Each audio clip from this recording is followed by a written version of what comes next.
I'm gonna make what I call my skinny chicken parm. It's a take on chicken parmesan. Chicken parmesan is typically, you know, your chicken breast breaded and fried and then smothered in tomato sauce that I'm sure is loaded with sugar, and then baked with your mozzarella and Parmesan cheese on it with basil and tomatoes.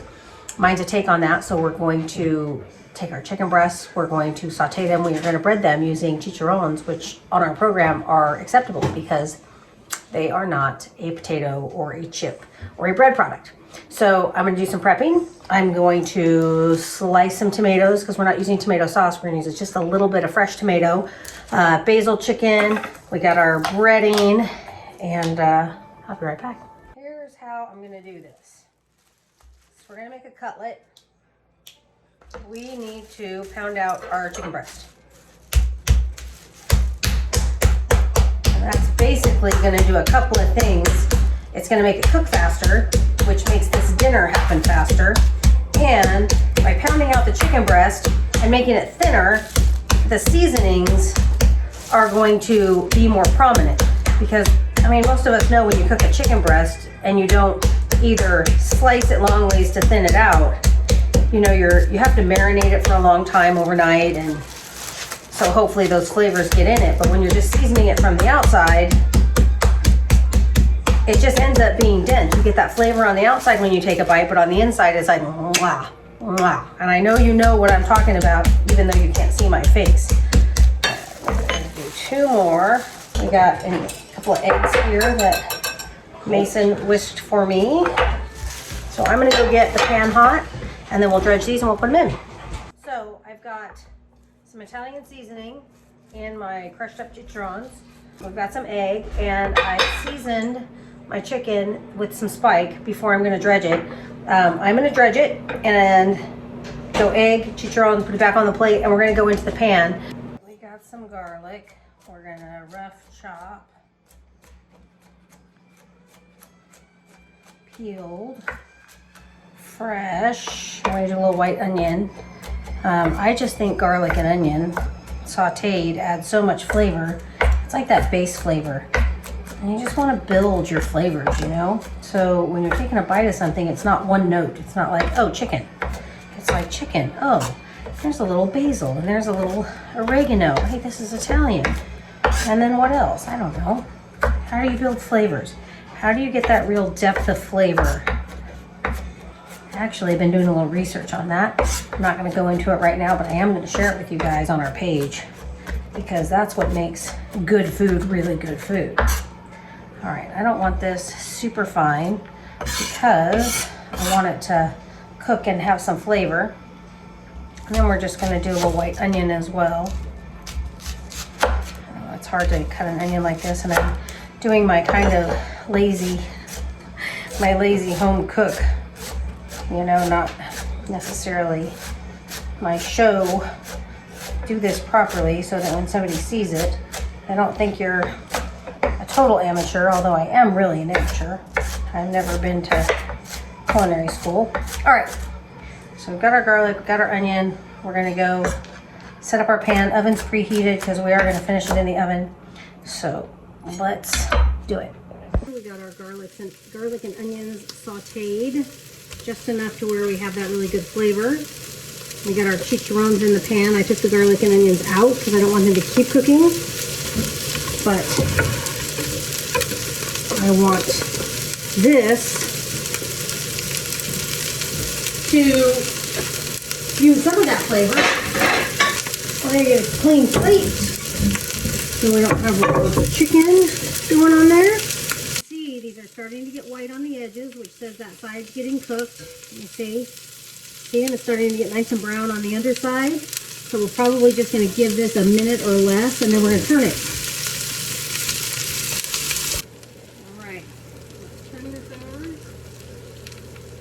Give a couple of minutes on the other side. Oops. That was kind of sloppy. That's all right. That was better. That's prettier too. All right, we're gonna let that cook, and then I'm gonna show you how we're gonna finish this in the same skillet in the oven. I think these babies, they're probably not totally done in the middle, But that's okay because they're gonna get finished in the oven and they're not super thick, but I think they look delicious. All right, so that's the third one. Like I said, they're probably not quite finished in the middle, but that's okay because we're going to put these babies back in here. Stuff a little bit. Kind of get down to the end and you don't have the same amount of olive oil in there. And sometimes add a little bit more in. Make those fit in the cast iron. Actually, you can turn that around. Yeah, we lost a little bit, but that's all right because we got the extra one too. So this is hot. We're going to be careful. We're going to take our garlic and onions and we're going to put it here on this chicken because it's going to taste delicious and add incredible flavor. You don't have to do this. You can just put it back in the pan. Or you can cook your chicken in the pan with it. But like I said, you don't want it to get bitter. So normally I would put a can of diced tomatoes or seasoned tomatoes in here and I would bake it, but we're not doing a whole can of tomatoes because this is skinny chicken parm and our reset phase does not allow for us to have lots of tomatoes. We can have them sparingly. So that's what we're doing. We're having them sparingly. This is our fresh mozz, which, you know, we always like because it melts so beautifully. You can see this is a lot of food. You don't have to make this many. I mean, you can make one and it's probably enough for 2 meals. I'm probably going to put another half on there. Gonna do that. I know this kind of seems like a lot of work, but it's really not. It's really super simple. It seems like a little bit more work to me because I'm doing the whole video thing. But I'm just going to drop some tomatoes in on here. I want these to cook in the pan, and then we're going to top it with a few more because they really, really add a ton of flavor to this. So we're going to do that, and I don't have a lid for this. I'm going to cover it with some foil. And then this is going to go in a 350 oven, really just long enough for that cheese to melt. I think it needs a few more minutes. Okay, there we go, that's good. Now we're going to turn it on broil and we are going to watch it brown. In the meantime, I have made a little Italian dressing. So it's basil, Italian herbs, olive oil, vinegar, and just a tiny bit of garlic and chili oil. These are the little things from our shaker bottles, which, you know, work great for this because we're gonna mix that up, give that a taste. All right, I made the dressing. Mason taste tested it, modified it. Looks good. That's a big bite. No princess bites in this house. See, I'm not on R3, so I got a whole bunch of butter in my pan right now. You can have butter on R3. Oh, okay, well, never mind. Maybe I should go on R3. Yummo. It's good? It's good. You wouldn't change anything? Nope. Mason, you want to taste it?